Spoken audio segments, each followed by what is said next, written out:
현재 동아시아에는 태풍 2개가 발생하고 있습니다. 열대 지압부에서 부활한 태풍 제8호 꼬마이, 그리고 태풍 제9호 크로사입니다. 우리나라의 견고한 고기압의 장벽에 막혀 각각 동쪽과 서쪽 경로로 이동하고 있습니다. 태풍 제8호는 중국 동해안에 상륙한 뒤 상하이를 직격할 것으로 예상되고 있습니다. 한편 태풍 제9호는 예상 경로가 일본에 접근하고 있습니다. 일본 도쿄에 접근 또는 상륙할 가능성이 있습니다. 7월 28일 월요일 일최고 기온은 경기도 광주 퇴촌이 비공식 기록으로 40.4도가 관측되었습니다. 비록 비공식 기록이기는 하지만 연일 40도가 넘는 높은 기온이 기록되고 있습니다. 이날은 전국 대부분 지역에서 35도 이상의 높은 기온을 기록했습니다. 폭염의 끝이 보이지 않습니다. 이날 일최저 기온이 가장 높았던 것은 서울 용산이 30도를 기록했습니다. 밤에 잠 못 이루는 초열대야입니다. 최근 특히 폭염이 기승을 부리고 있습니다. 실은 이 폭염과 남쪽에서 북상하고 있는 태풍과는 관계가 있습니다. 태풍은 상승기류가 발생합니다. 상승기류는 어딘가에서 하강기류가 되어 내려갑니다. 그 하강기류가 마침 우리나라 부근에 내려옵니다. 그리고 티벳 고원에서 고온 건조한 티벳 고기압이 우리나라 쪽으로 확대되고 있습니다. 이렇게 해서 우리나라 상공에 매우 뜨거운 열돔이 만들어졌습니다. 열돔은 일단 형성되면 잘 움직이지 않습니다. 한 곳에 오래 정체하게 됩니다. 이렇게 해서 폭염이 오래 지속되고 있습니다. 기상청 특보 발효 현황입니다. 7월 29일 화요일 06시 기준입니다. 폭염특보가 발 디딜 틈도 없이 우리나라 거의 전역을 덮고 있습니다. 강원도 태백시와 제주도 한라산만이 외로운 섬처럼 폭염특보에서 벗어나 있습니다. 그러나 언제까지나 버틸 수는 없지 않을까 생각됩니다. 작년에는 8월 2일에 태백시에도 폭염주의보가 내려졌습니다. 남쪽 해역의 파도는 여전합니다. 남쪽 넓은 해역에 풍랑주의보가 내려져 있습니다. 미군 합동태풍경보센터입니다. 발표 시각은 한국 시간 29일 03시입니다. 태풍 제8호 꼬마이는 TS 열대폭풍 태풍입니다. 태풍 제9호 크로사도 TS 열대폭풍이 되었습니다.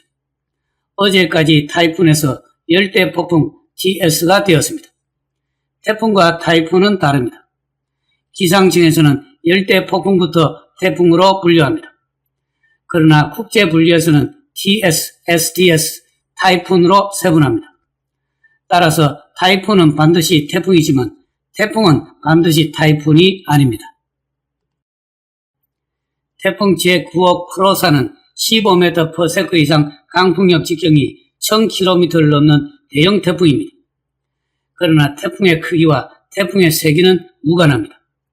태풍 제9호의 세기는 강도 2의 세력이고 뚜렷한 태풍의 눈은 확인되지 않습니다.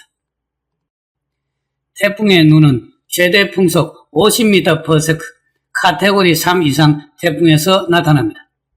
작년에 태풍 제11호 야기는 카테고리 5의 슈퍼 태풍으로 최강 태풍의 하나였습니다. 뚜렷한 태풍의 눈을 번뜩이며 이동하고 있습니다. 태풍 제8호 꼬마이는 9호 크로사에 비해 태풍의 소용돌이가 조직화되어 있지 않습니다. 그러나 이래도 강도 1의 태풍입니다. 강풍과 함께 많은 비를 가지고 중국 대륙을 향하고 있습니다. 7월 29일 화요일 12시입니다. 태풍 제8호 꼬마이는 이제 동중국해로 들어갔습니다. 내일 30일경에 중국 동해안에 상륙할 것으로 보입니다. 태풍 제9호 크로사는 일본 오가사와라 제도 부근에 정치하고 있습니다. 북쪽에는 견고한 고기압이 갈 길을 막고 있어 길이 열릴 때까지 기다리고 있습니다. 먼저 태풍 제9호를 움직여 보도록 하겠습니다. 태풍을 움직이는 상공의 바람은 편서풍과 북태평양 고기압 주변에 부는 바람입니다. 한여름에는 편서풍이 멀리 북쪽에 불고 있습니다. 따라서 북태평양 고기압 주변에 부는 바람에만 의존하게 됩니다. 태풍 제9호 크로사의 예보원에 토교가 들어갔습니다. 북태평양 고기압의 세력 여하에 따라 태풍이 토교 부근에 접근할 가능성이 있습니다. 다음으로 태풍 제8호 꼬마입니다. 태풍 제8호는 필리핀 루손섬 부근에서 발생해서 북동진에서 올라오다가 오키나와 부근에서 열대 저기압이 되었습니다. 그리고 다시 태풍으로 부활했습니다. 태풍이 열대 저기압으로 내려갔다가 다시 태풍으로 부활하는 경우는 매우 드뭅니다. 열대 저기압이 태풍으로 부활하는 것은 이번이 7년 만입니다. 태풍은 중국 동해안에 상륙해서 해안을 따라 북상할 것으로 예상되고 있습니다. 이것은 2018년에 한 차례 부활했던 태풍 제28호 마니의 이동 경로입니다. 이 붉은색이 태풍을 나타냅니다. 노란색이 열대 저압부를 나타냅니다. 그리고 핑크색이 온대 저기압입니다. 조금 확대를 해 보겠습니다. 여기 열대 저압부와 열대 저압부 사이에 태풍이 있습니다. 이 순간에 태풍이 부활했습니다. 부활한 시각이 11월 27일 09시입니다. 중심 부근의 풍속이 18m/s였습니다.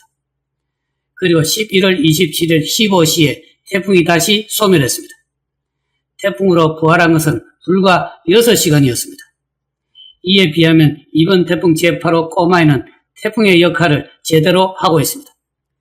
태풍으로 부활한 다음 중국 대륙에 상륙하여 태풍의 세력을 유지한 채 북상에 올라갈 것으로 예상되고 있습니다. 8월 2일 토요일입니다. 태풍은 산둥반도 부근까지 올라왔습니다. 그러나 우리나라에 태풍의 비구름이 걸리지 않고 있습니다. 미국 GFS와 독일 아이콘 모델을 함께 보도록 하겠습니다. 중국 동해안에 태풍 제8호의 등압선이 보입니다. 이미 열대 저기압이나 온대 저기압이 되었을 것으로 보입니다. 우리나라에 비구름이 걸리지는 않습니다.